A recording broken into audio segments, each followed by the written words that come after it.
mañana en Cienfuegos, en la fundación que tiene Pablo Ureña.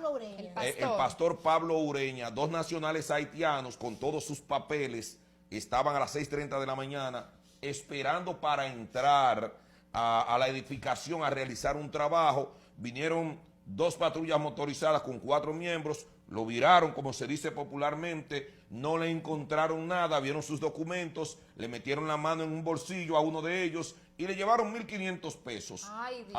Ahí está la grabación. Eso está, está la grabación porque la fundación tiene cámaras en el exterior y en el interior. Parece que la policía no se dio cuenta que habían cámaras. Hay una cámara, hay video y Pablo Ureña está haciendo la denuncia de manera responsable en sus redes sociales para que se investigue y se castigue a estos 4 elementos de la policía que han manchado el uniforme con esa acción detestable. David, pero no paran a pesar de tantas voces que están clamando a la policía. Por eso me sumo al comentario en toda la extensión de la palabra de mi compañera Arelis Arámboles cuando habla que no es un dispositivo, que no es una app, que no es una aplicación en un celular para determinar los antecedentes delincuenciales o criminales de una persona.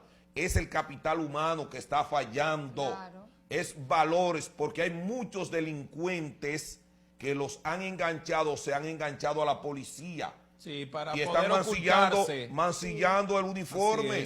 Eso hay que decirlo. No es cuestión de tecnología, de indumentaria, nada de eso. Que muchos jóvenes que lo que hacen es delinquir, ven dentro de la institución de la policía una oportunidad para ellos ir a obtener un arma de fuego. Y guarecerse allí, y entonces ahí se ocultan exactamente y utilizan como camuflaje este uniforme, andan armados y por ahí ya ustedes saben todo lo que pueden hacer.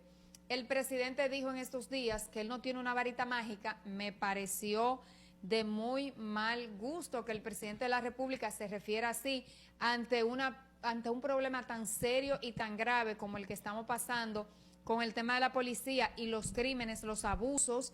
Entonces, que él, en medio de un escándalo como el que estamos viviendo ahora mismo, diga, yo no tengo una varita mágica, pero usted es el presidente. Cuando usted estaba en campaña, usted prometió que iba a hacer de todo. Tenía todas las soluciones. De todo.